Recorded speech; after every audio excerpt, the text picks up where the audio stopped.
got some things going on here. It looks like we got everything set. It's been quite a few hours, and we actually use fast curing concrete, so within 2 to 4 hours it actually cures pretty well. And posts are set to go. They leveled everything out. We had some structure here. Looks like we're in the process of taking that off right now. What's amazing, again, this gives you another perspective of how, from the design to the implementation of how everything's framed out. Again, these are the 2 palm trees we were talking of that were here before. Instead of getting rid of them, starting from a complete blank slate, use what you have if it's authentic and it's healthy and it's good. Really always look for those elements, because you don't have to go completely zero from scratch and to go to the next level and make things work together. So this will be the entry here. It's going to flow in like this and kind of flute out. It's going to come around here, and this will be the main patio structure. So the main patio structure will come through here. You have your seating area out there. Again, we talked about we're going to cover that pool and the air conditioner unit up. All that's going to be covered by the fence line, and also a nice sound barrier too, believe it or not. So it's going to go around there, shoot out that side, and then this back fence here is going to be whitewashed like we talked about as well. Going to be opaque.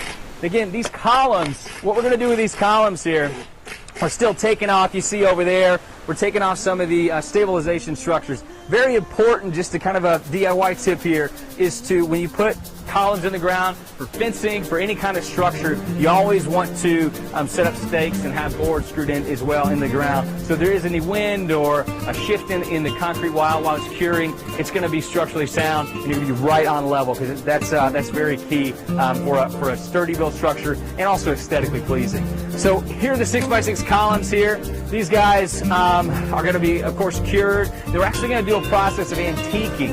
We're actually going to get a belt sander, and on every so often, just random kind of pattern, we're going to go on the edges, and it's going to look like a nice rough plane. Then we're going to come back with a flat finish hammer that doesn't have grooves on it, and then make a few knots here and there and such. So it really gives it a rustic look to it without having to invest in a already old type of wood or something like that.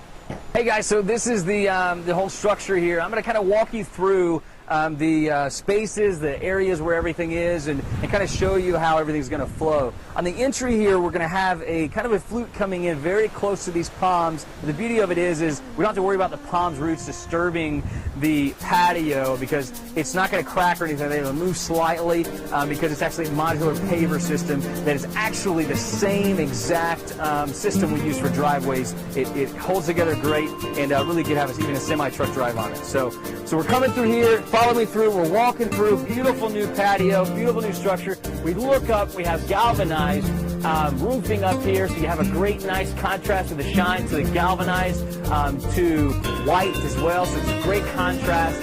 Then we have the 3 skylights, 1, 2, 3 here. So you have some sun coming through here. So when you're sitting down or relaxing, you still have some sun coming through. It's not completely blocked out by the sun.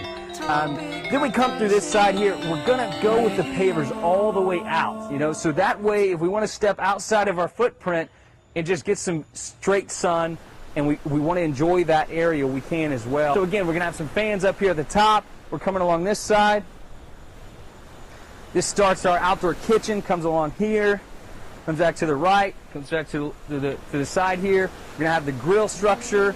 We're going to have flat top right here. Then we're going to do the cabinets that we talked about. The cabinets that we talked about are really unique. What we're going to do is actually have a board-on-board system that is a pressure-treated yellow pine system. We're going to antique it too, though. So we're going to have those set up. There's going to be a frame structure first, and then we're going to have to apply an exterior, similar to how you would do an exterior to a house. We're going to do it for the cabinets to give it a really unique look to it. Also, that helps a little bit with keeping the cost down compared to doing something synthetic.